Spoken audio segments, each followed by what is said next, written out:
Welcome to Deeply Well, a soft place to land in your journey, a podcast for those that are curious, creative, and ready to expand in higher consciousness and self-care. This is where we heal. This is where we transcend. I'm Devi Brown. Thank you so much for joining for another episode of the Deeply Well podcast. And I so deeply appreciate everyone that has reached out to me, all the listeners of this show that have connected with me since I put out the Love Letter to LA episode. It meant so much to my heart reading some of the feedback of that episode.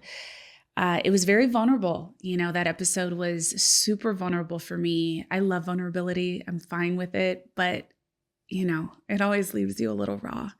So I shared a lot about just my emotional process and my emotional experience going through that particular experience. And I appreciate the way those of you that did shared your thoughts and feelings with me. So thank you so much.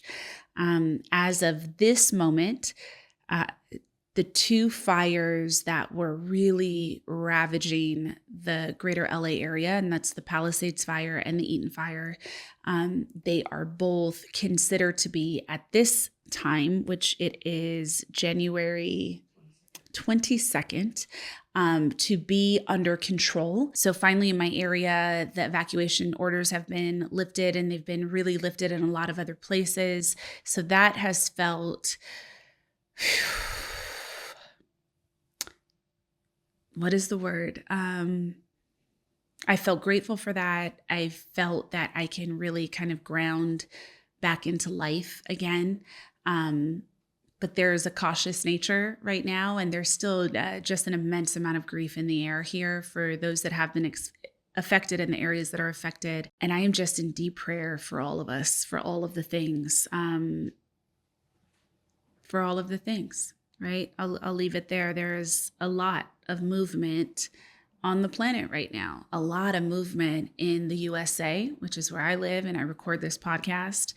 And there is clearly so much unknown, so much to happen.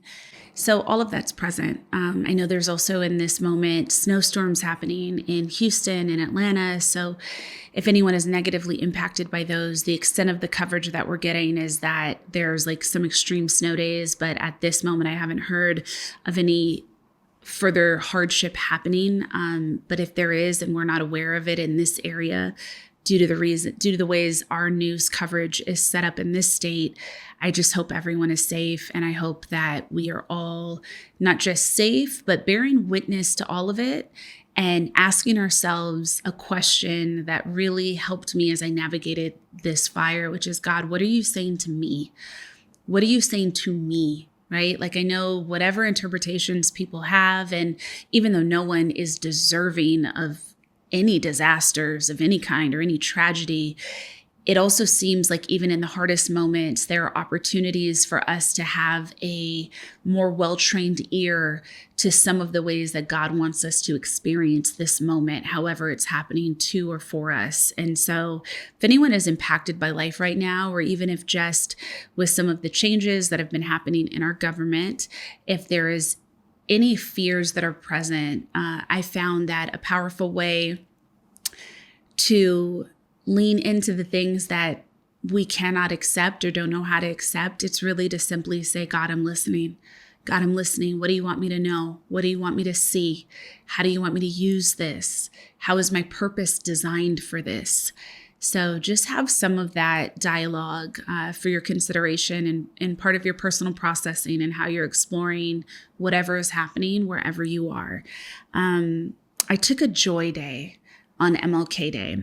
MLK Day was this week for me, and it was also the day of the inauguration. And so just a very, very high energy day for a multitude of reasons, even in the celebration of MLK and the profound effect that he has had on so many of our minds and hearts and on the world. He was also murdered, right? Like, MLK was assassinated. He was taken from us, and really acknowledging, it makes me emotional to think about, just acknowledging what it is to be someone who was brought to this earth with such a huge message and such a purpose of transforming, and to also be hunted as you're giving the best of your heart to the world and seeing some of the atrocities of the world in that, and you're being hunted, right? Like his message of love, his message of nonviolence, his message of also impermanence and self-mastery. He was also being hunted that entire time. And that duality, I think it's always important to be present with that as we think about that legacy, because I think it's something that we all have to consider bearing for whatever reasons that we're here. So on that day, I decided to take a joy day with my son.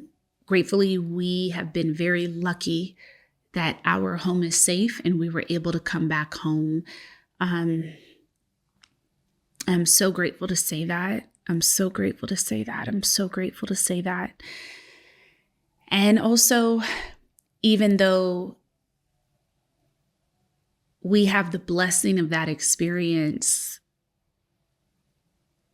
your nervous system is your nervous system. Your reaction is your reaction. And if you're an empathic person, you might pick up on tragedy a little bit more physically and a little more keenly. And so I think that was really present for me and my son, just the up and down of our nervous systems over that last 2 weeks, and the fears that were present, the feelings, the sights, the sounds. And so he had the day off from school, and I decided to treat us both to just this quick 24-hour trip to San Diego, which for me here in LA, with moderate traffic, it's about a 2.5 hour drive. And so I booked us this sweet little hotel for one night, and we drove down and we listened to his favorite songs and his playlist that's called Questy's Faves. It's a very eclectic playlist. It has some yacht rock on it and some Minions on it and some Super Mario Brothers soundtrack. It has all the best soundtracks of all the movies and a little bit of yacht rock. We listened to that on the way down. We talked. We got to catch up on life. We got to process. And then we ate a beautiful dinner, played games in bed, watched a movie, and then woke up. And bright and early, we're right at the San Diego Zoo. And even though I live in California, it was my first time actually going to the San Diego Zoo.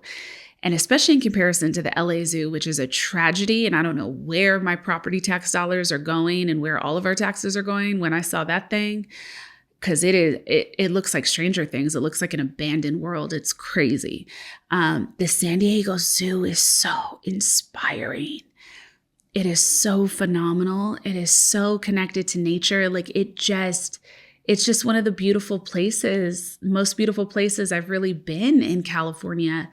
So it was so special to experience that with Quest, and he was so excited, and we only were able to spend a couple of hours. It was a quick trip, but I was like, we can't see everything, but we can see a couple things. So what is it? And we bought some books there about animals, and then hopped in the car and had our trek back. But that joy day is something we both needed, and it really reset us at a deep level.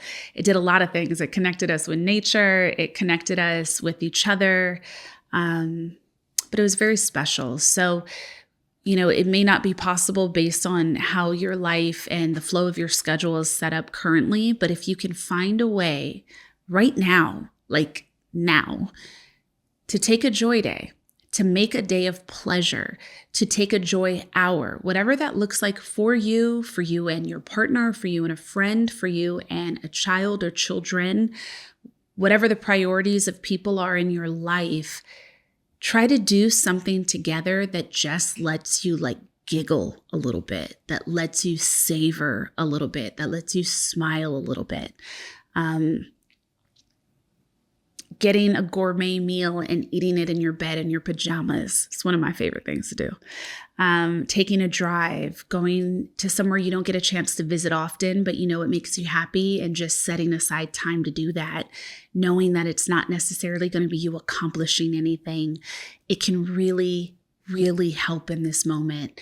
It can create some space when it feels like things are restricting, or it can just be a beautiful reset if you've just gone through a challenging time. Consider that in whatever way that looks like for you. So let's get into today's show. Some of what I've been thinking a lot lately is I'm definitely in a loud self-processor. So I love to process. I'm a Gemini, through a lot of communication, through talking out loud, through talking with the people in my life. And I have been trying to be very intentional about bringing some of these conversations I've been having for a long time with people in my life onto this show. And so this is definitely one of them. And, with every episode that I do here on Deeply Well, my deeper intention is to really guide us through conversations that dive beneath the surface, that dive into the heart of what it means to live authentically, to heal deeply, to evolve purposefully. This show is really about having the space to get into the nuance of some of these conversations that are happening about wellness, and definitely the ones that I'm most passionate about, because I find that they lead to a more expanded sense of self and sense of life. So today's topic is one that I found many of us wrestle with, often without even realizing it: humility and validation. What does it mean to be humble without being insecure? How do we find self-love in a way that empowers us without tipping into pride or arrogance? And in the world where validation seems to be currency, how do we step into our power authentically? Let's unravel this together. So one of the things that I was thinking about yesterday that I actually tweeted about and I put on Threads was, I think so many of us have an incorrect definition of what humility is, and we're misattributing it. So something I've seen kind of grace the social media zeitgeist in the last few years is that it's this idea that if you are not loud about who you are and what you have or what you do or what you're connected to or, what you're creating, that you must be insecure, right? Like that's the way that it keeps being positioned in things that I've seen on social media over the years, that like, oh, you better celebrate yourself, or, don't be humble, you can be forgotten. And I think we're misunderstanding what it is to be humble, because to be humble is incredibly powerful when used correctly and used in service. I think what many are looking to motivate in others is a transcendence of what could be an inferiority complex or a sense of insecurity about oneself. That can absolutely keep us quiet. Or if we've been in environments where perhaps we were very qualified or excellent, but the people in our lives, maybe most notably family of origin early on, doesn't see that or sees it and chooses to withhold. That's a big one that can crush your spirit. That's a big one that can crush the way that you feel about being vocal or expressive about who you are, what you do, what you've done, right? That's not what the issue is. The issue isn't talking about oneself. That's powerful. You should. Your life is your life. Ultimately, life is between you and God, and it's about your purpose and your service.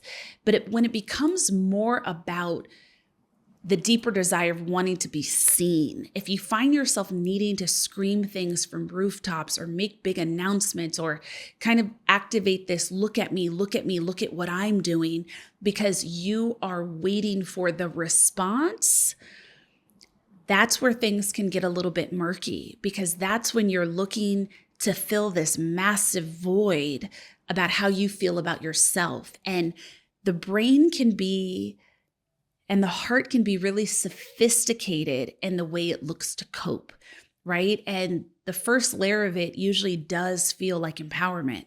That's why a lot of us stay in toxic relationships we shouldn't be in, because we're self-righteous about it. We think we're the bigger person, or that you're the one to help save and heal or be example.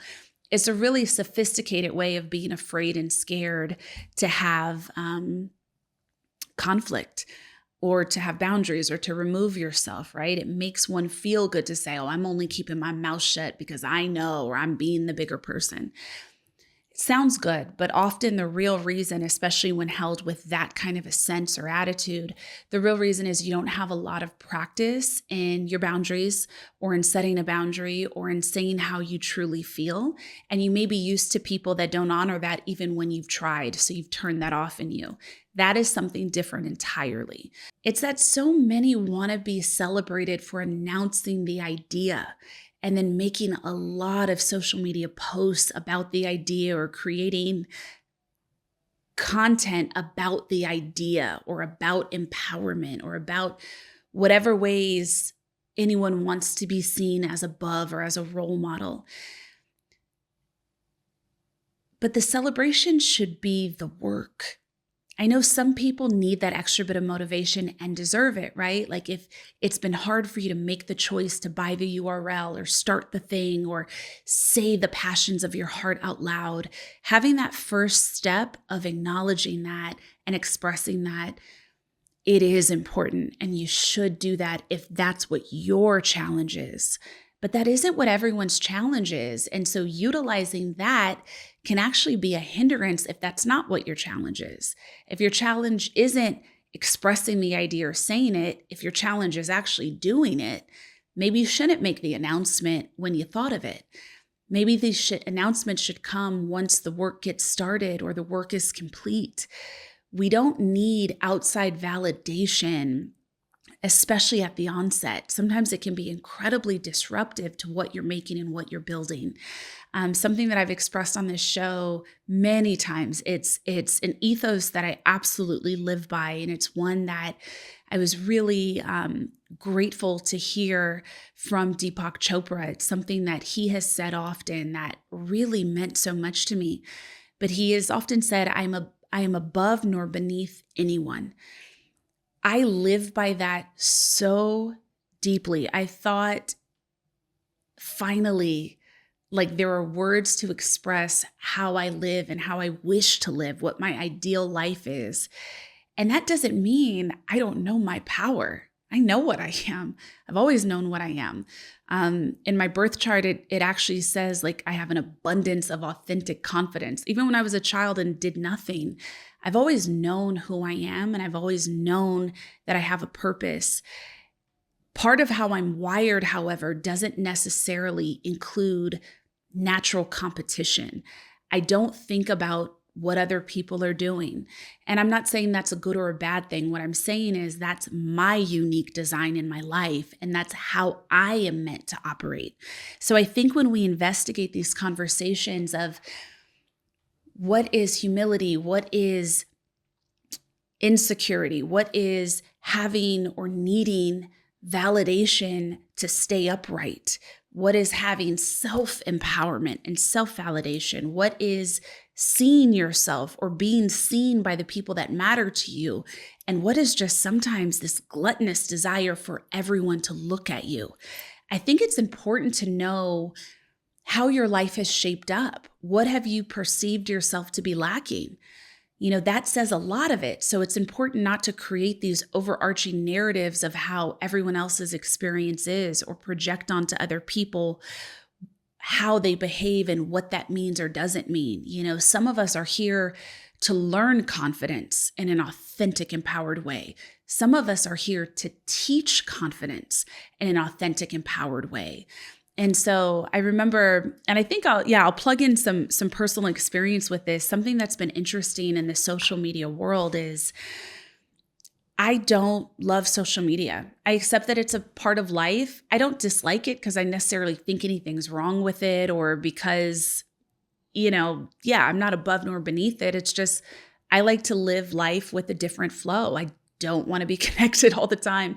I don't want people to know what I'm doing all the time. I don't want people to look at me or see me all the time. Not because I don't think I am worthy of being looked at, but because I don't know everybody on social media and I'm very focused on my natural life. I'm very focused on the life that's in front of me that I'm present with. I want to be in my life more than I wish to be on my phone for a multitude of reasons. it's not real. And my work is my work. I'm not a content creator. So my work actually more so exists offline. And I just found that it was way too exhausting. And for me, the way I'm designed and my life is set up, counterintuitive to spend more time creating graphics about my work than I was actually spending on my work. It's not what I'm designed to do. The gifts that God gave me in life are, one of them is deep communication. Another is personal presence. I'm an in-person person. I'm someone that wants to be with people in the world and not always thinking about how I craft the perception of me for those consuming me. And that may not make sense to everybody, and that definitely may not be everyone's path. Some people absolutely are designed to create digitally, and that is a massive part of their gifts and a massive part of their purpose. And they perhaps maybe don't have those same gifts in person. And some people that have those gifts in person, it may not be, nor should it have to be, their gift to also convey that digitally.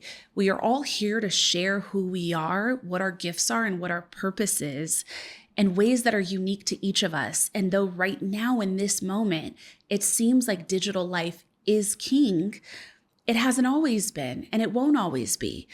And so getting used to and accepting the fact that all seasons aren't necessarily seasons that you are meant to be deeply understood or your work is meant to be deeply understood. I think it's incredibly beautiful and honorable to have deep peace with that. I think there is a world where I could fight that, right? And I could be trying to put out so much content constantly, but that is a life that I'd be really miserable in. Personally, it's not how I'm designed. I'm designed to slow down and be in the tiny joys. I'm designed to contemplate the world in my life.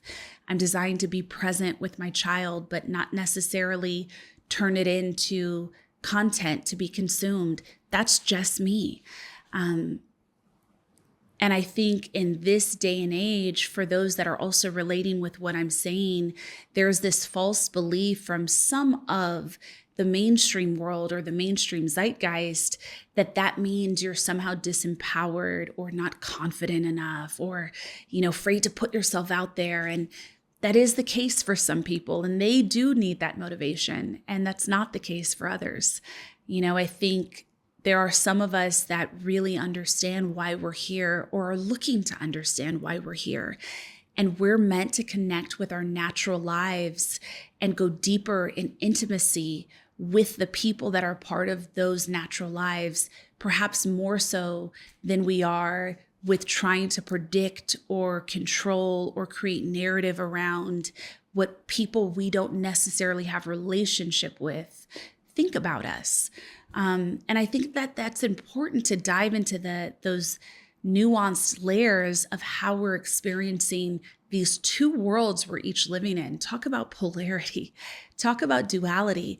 We're living two full-time lives at once, an internet life, a digital life, and an in-person life. And we're getting different responses to each life.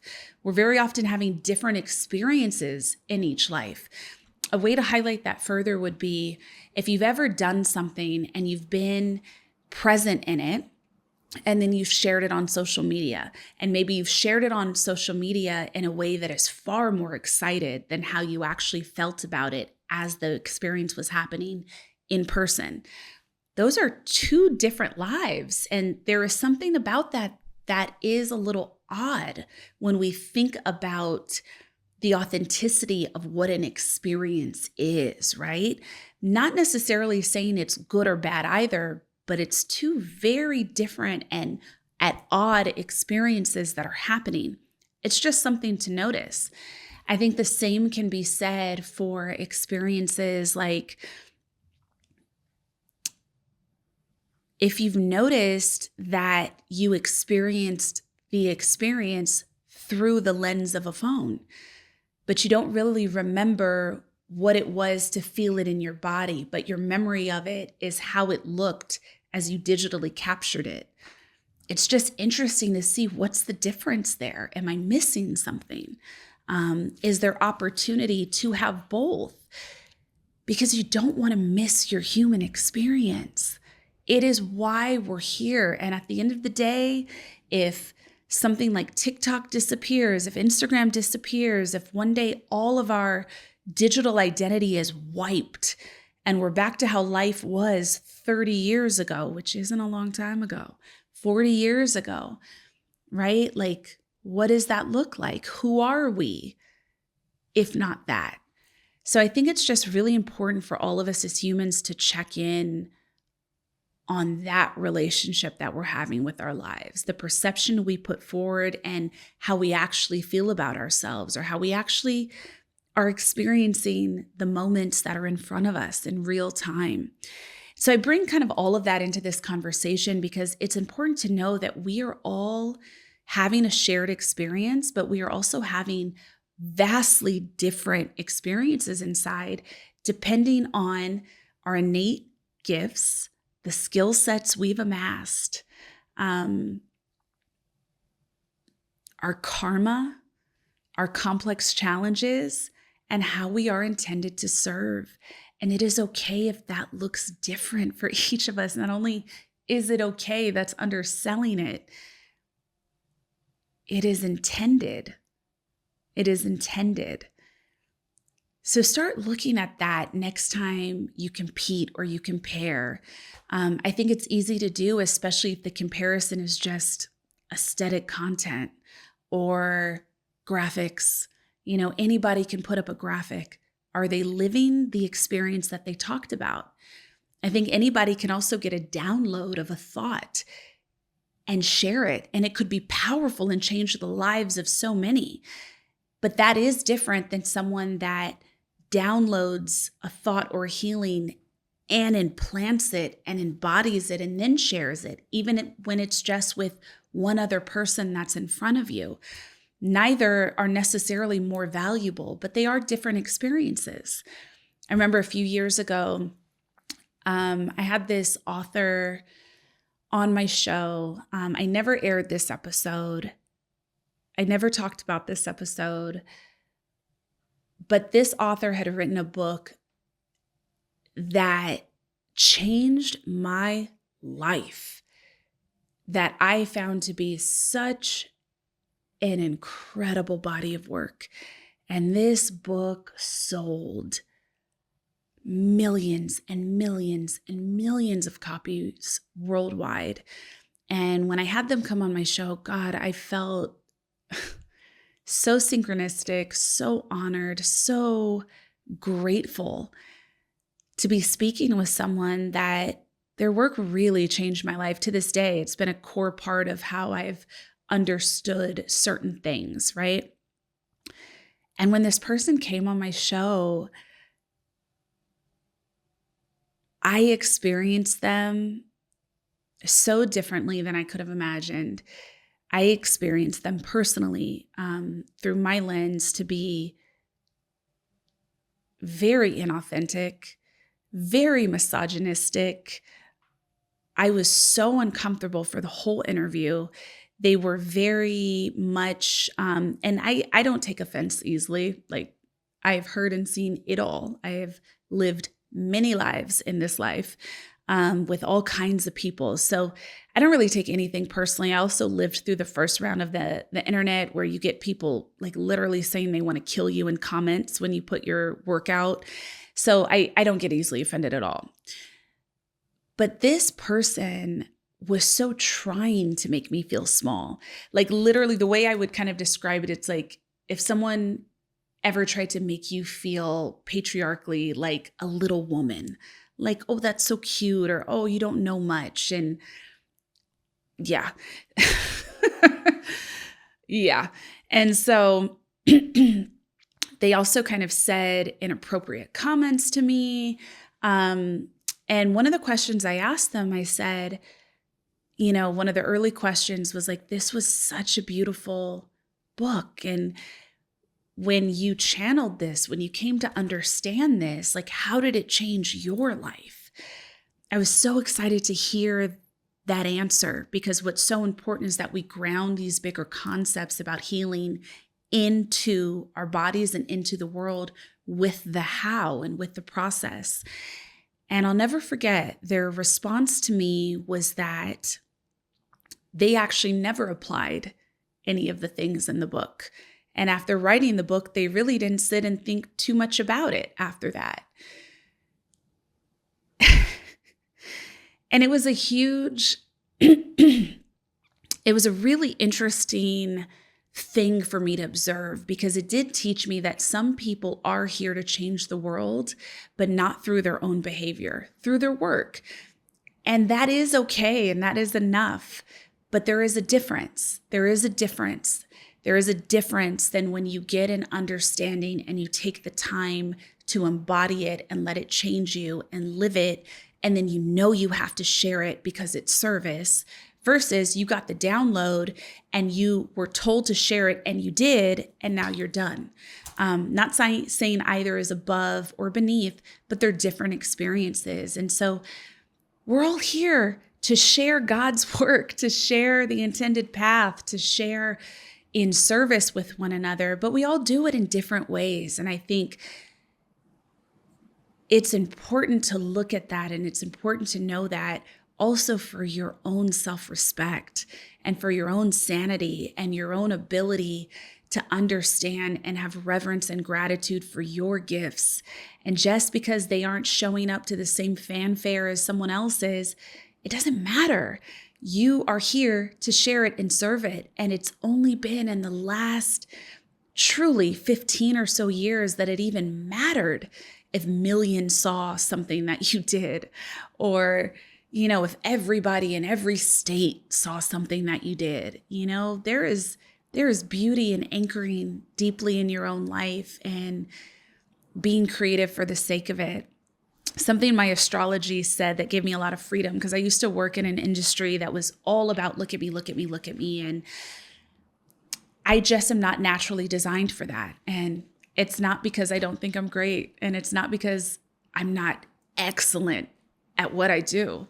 I am. It's because that's just not the archetype I'm meant to embody. It's not what I want, and it's not what I am meant to share with other people. We are all here to share ourselves in a way that is useful and helpful and evolutionary for others, even in the tiniest of moments of what you do and in the biggest moments. And we are all here occupying different archetypes. So some people are here to be the ones that are loud and incredibly largely confident. And there's others that are here to have quiet power and be an embodied confidence. And we need both. We need more than those two examples. We need all kinds of examples of doing that. I remember someone shared something with me once where it was I was doing some really special things a few years ago. And so I was getting a lot of coverage in a lot of ways, and had some opportunities to be on, a national commercial that was really special, and beautiful, beautiful things that I'm so grateful for. And I remember a friend shared something that another person that was a casual mutual friend said, where they were like, God, I'm having a really tough time seeing Devi rise. And the friend shared that comment with me. And I remember when I heard it, I was just like, I could understand that. I could understand that. Depending on where you are with your life, jealousy is a natural emotion that we all feel at certain points. But the thing I said, and I said this with true curiosity, not as above or beneath, because also the person that said this comment has a beautiful life and they're very successful and they do very special work. But my response was, what is it that we do the same? Why am I even being compared? Why is she looking to measure? What is it that we do the same? The core of our work is completely different. Our life experiences that led us to this moment are completely different. And potentially what we're here to do is completely different. But to feel lower or less enthusiastic about your own work because we have a similar follower count, and that's what's feeling like you're inadequate, it makes no sense. That has nothing to do with anything. I don't know why I went on this big tangent. My hope is that this was useful to someone. The conversation kind of took a direction I wasn't planning, but just really think, what is the archetype you are meant to embody? And you'll see the themes of it throughout your whole life. And it's easy to check in with yourself if you're holding back when you start asking yourself questions. If the reason you're holding your self-celebration back is because there is fear of what people will think, or because there is this idea or program of comparison or shame running inside of you, it is important for you to really embody confidence in who you are, and maybe to be in that special practice of saying things loudly and boldly and in big ways, and celebrating and letting others celebrate you. That could be exactly what you need. And if that is not necessarily what your challenges were, if the challenges were different for you, that may not be the path for you, but only each of us individually know that. Where do you feel most confident? Me personally, I feel most confident when I'm with people in person. I love it. I love it. I love it. It's why I love when I have the space to create meaningful retreats and host them and do them. I love it when I'm working with clients, or when I'm able to have workshops or be on a big stage in front of a big audience for a specific reason. I love those moments because I love that feeling. I love to be immersed in my human experience with other humans. And digitally, I like doing that through my stories. I like sharing beautiful moments, but I'm not necessarily one to craft the perfect caption that properly to other people showcases things in a certain kind of way. It's not what I'm designed for. It's not what I like to do. So I don't. I lean into what I'm designed to do. So for each of us, that's different. So leaning back into the focus of this episode, I want to go through a couple points with you to really help anchor and sink in what your recipe is for how you're meant to embody what you're here to do and the kind of power you're meant to embody. Some people are meant to embody it in the grand ways and the fully dressed up, show out ways, and that makes it possible for other people to dream like that too. Some people are meant to embody in the quiet power and in the grace and in the dignity and the humility. And that is a path for those that most connect and resonate with that style. And neither style really has to be compared. So let's further deconstruct this. I think some of the misconception often stems from a misunderstanding of the root word itself. Historically, humility doesn't mean to be small. It means to have an accurate understanding of yourself, your gifts, and your role in the bigger picture. Being humble doesn't mean undervaluing yourself. It means showing up in the truth of who you are and what your experience is, and not necessarily needing to be perceived as big or powerful or receiving of external validation to affirm who you already are. The way I see it, humility is really a special path when one is connected to the path of non-attachment, when one is connected to the path of self-mastery. For me, humility represents a path of non-attachment, not to praise nor criticism. It's connected to a path of self-mastery, which is I am looking to be in the mastery of the gifts and the skills God told me to be with and to be in service with. That's how I experience humility. So again, this brings me to, and we've explored this in other episodes, but to validation. In our digital age, validation is more accessible than ever. It is all of those likes on something you shared. It is the engagement, the comments, the shares, the views, but it's also so much more fleeting. Social media has created this culture where we're craving all of that really deeply, and we're thinking that that equates being seen, but it's not as permanent as one would think, right? It's like that age-old quote, and forgive me if I misattributed this, but I believe it's to Maya Angelou, but people remember how you make them feel more than anything else, more than what you say, more than what you do. It's how they felt in their cells, in their body, what they registered their experience with you to be. That's really what the truth of what someone's life is. That's the truth of what someone's service is, right? And it's important to be in your life and really in connection with what that is. Having a lot of social media friends can be really beautiful, especially if you're someone that perhaps has social anxiety or is more of an introvert or likes the way that distance feels. That is beautiful. And I also think that we are meant to be in community and meant to be in humanity, and nothing takes the place. And for some of us, it requires a little more work or a little wider casting of the net.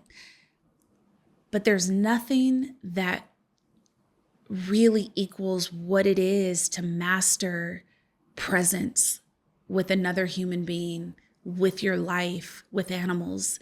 There's nothing that really can measure next to what it is to regulate your body to the intimacy and vulnerability of being in person with people and growing friendship offline, growing friendship in difficult conversations, growing friendship in reading each other's body language or feelings. You know, that is what a human physical body, heart, brain, spirit is designed to do.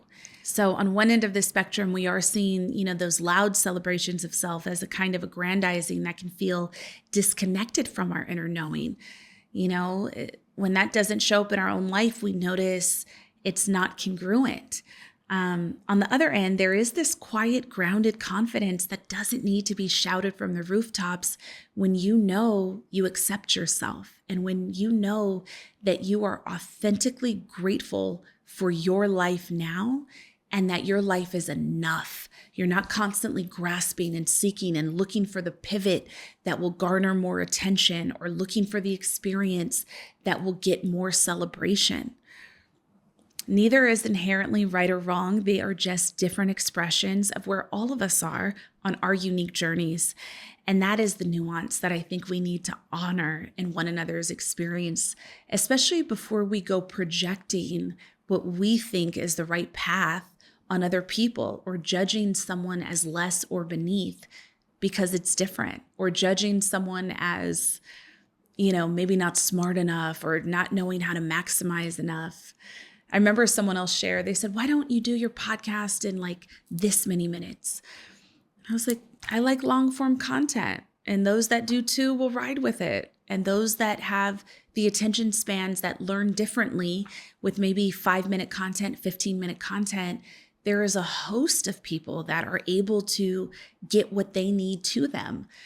Even though, the audience size or scope may be different, I want to honor what my gift is, which is long form teaching and communication for the people that crave that.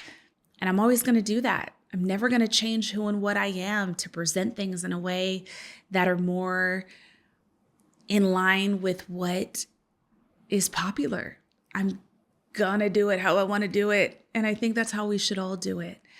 And continue to listen and honor if that is, in fact, our correct path, and then listen to the opportunities to change it whenever that is required or to grow. But listen, is it fear or is it just different, right? Like, is it self-repression or is it just different? Is it lack of confidence or is it just different? It could be either of those answers, and I pray that you can adjust to remove whatever barrier is in front of you that keeps you from authentically sharing yourself with those in your life and with the greater world, if that is how you are meant to interact. We're all designed differently. Some people crave quiet, natural life. Others find deep, passionate fulfillment in building their personal brands and in being in more of the greater world. I think the question that we need to ask ourselves is, am I being true to my unique life? Am I being true to my design? Am I seeking validation to fill a void, or am I simply looking to share my light and my gifts? Another area where humility and validation really intersect a lot is in self-love. So there's this growing narrative that self-love is about being quote unquote proud of yourself in a loud way. But I have found that true sustainable self-love is often quiet. It's the inner knowing that you are enough even without everyone else acknowledging it. Sometimes we celebrate ourselves again before that work is even done, seeking validation instead of staying rooted in the process itself.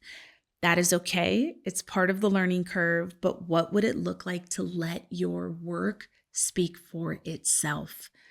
As long as you are receiving, whatever it is you're meant to receive for what you're giving, for all of this, that's different.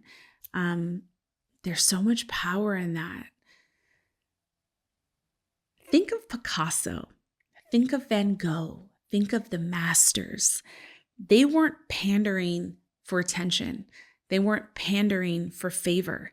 His work was enough, their work was enough because they believed in it and they really didn't have any other choice but to create. That belief, grounded, steady, and self-sufficient, was the power that carried them. There's so many figures in history who really embody graceful power, people that held their brilliance with humility, even when they were misunderstood, and even when what they created was not in line with what people could accept in the time. Again, you have your Van Goghs, the people that, may have what they would have referred to as the time has gone mad.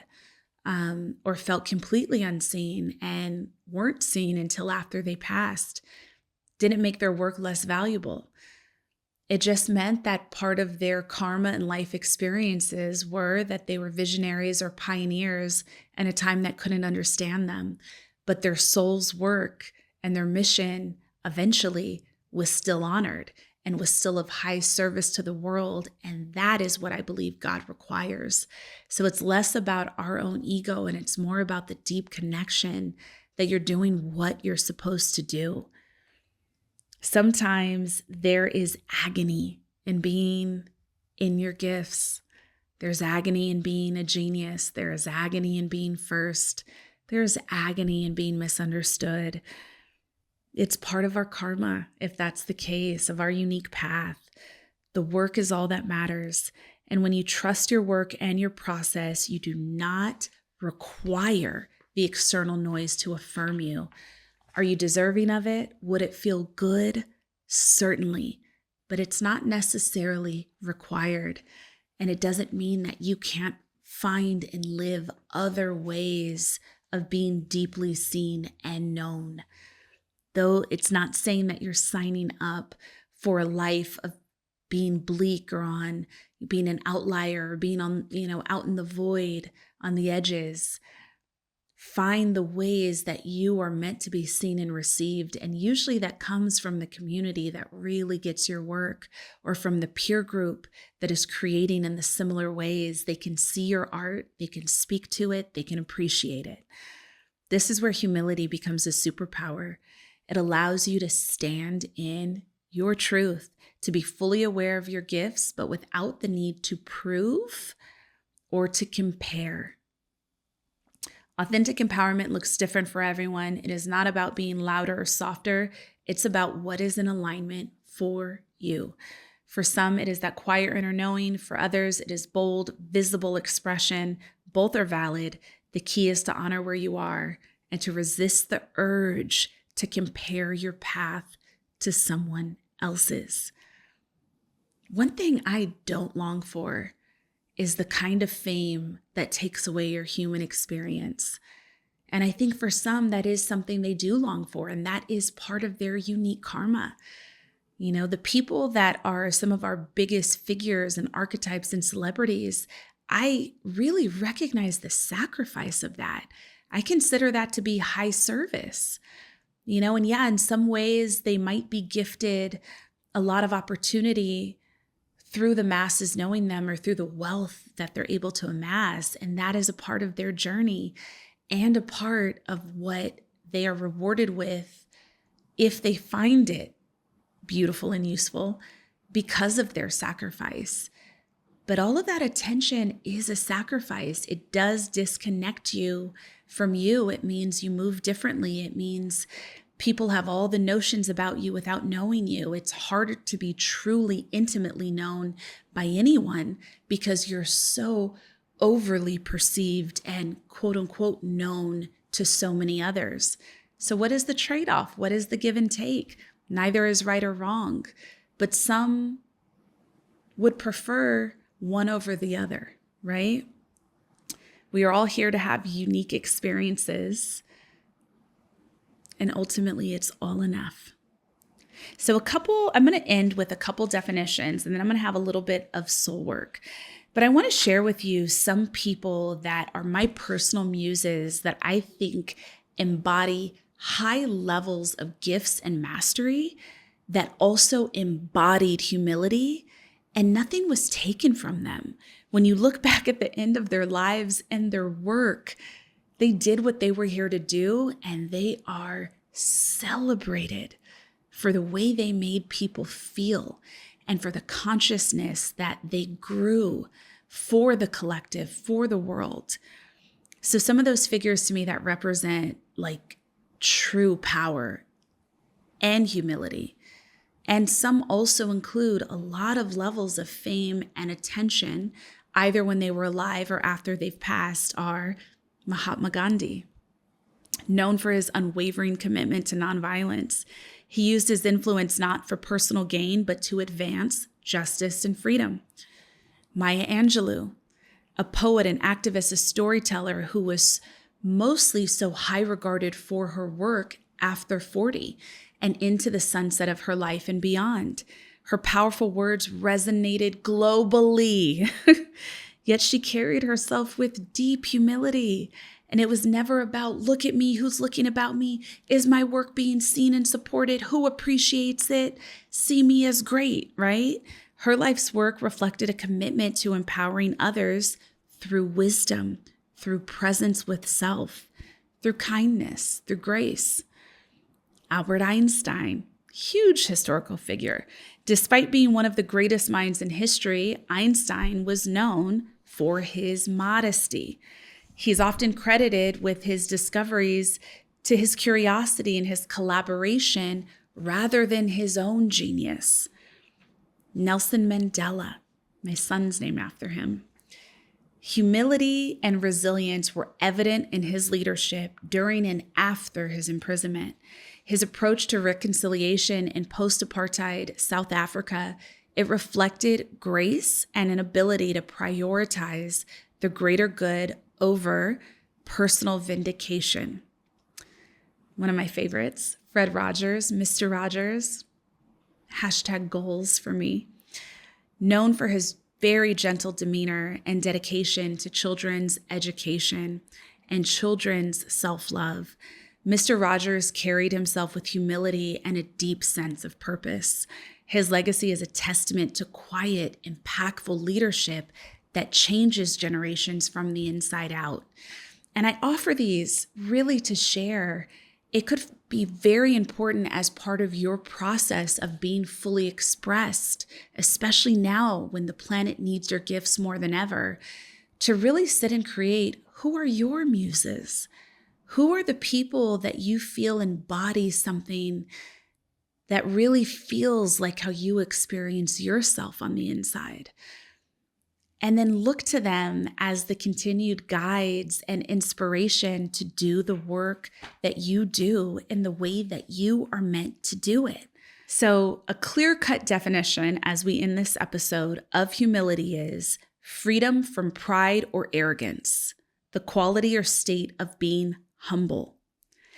Some of the confusion, I think, may be around the origin of the Latin word humilis, which means low. But from the Latin church, humus means earth, which is grounding. So low to the ground doesn't necessarily mean small. It means rooted, anchored.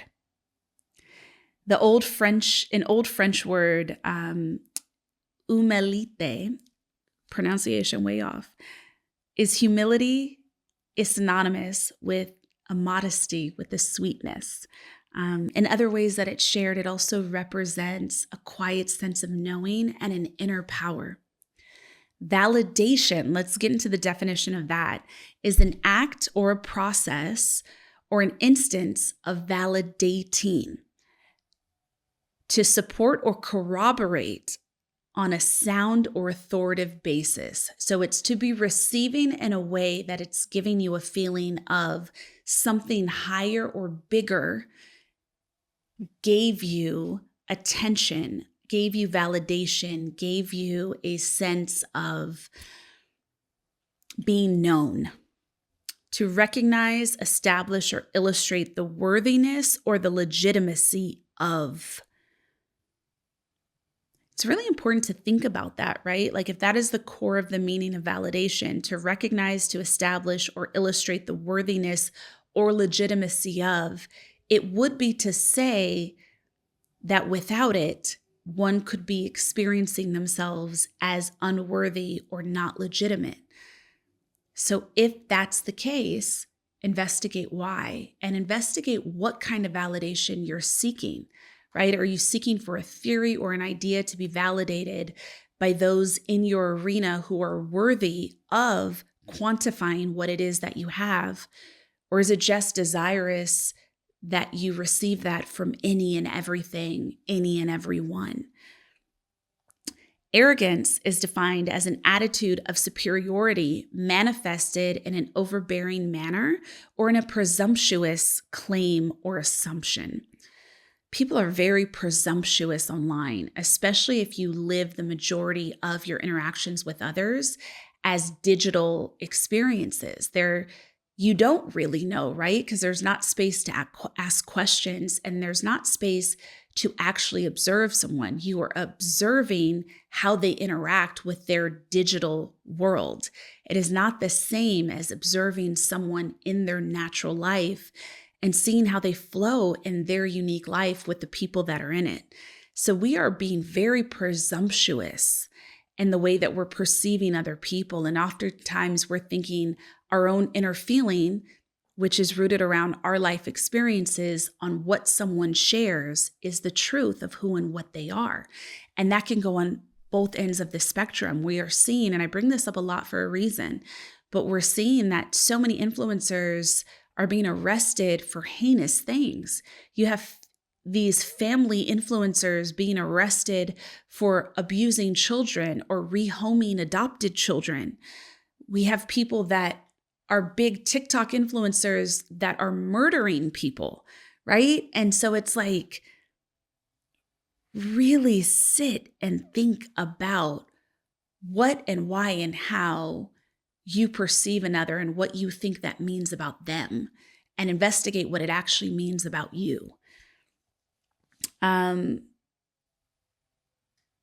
now into one of the final and most important definitions, which is insecurity. The quality or state of being insecure, such as a feeling, being in the state of anxiety, fear, or self-doubt, lacking dependability, lacking certainty, safety, or protection. And the medieval Latin word insecurus, from the meaning not or without and free from care. That's what it is to feel insecure about who and what you are. Just important. And it's, as with everything, is a feeling that if you resonate with that, can be changed, can be changed, can be changed. So as we get into the soul work of this episode, and thank you for another long form episode of talking, because that's what I do and that's how God designed me. I want you to think about what all of this has meant to you. And I want you to take a moment to journal, take some breaths, and do a meditation, which is just some silent, still presence with yourself around how you relate to those words, the words humility, validation, insecurity. How do you relate to the word personal power or empowerment? And again, the definitions can be so different for each of us, but it is important to recognize that we each have different definitions. And then think about, what is the archetype that you embody? Is it more so quiet, graceful, present power? Or is it passionate, big, bold power? Neither is better than the other. We're all just designed to experience those things differently. As always, thank you for joining me on this show. Namaste.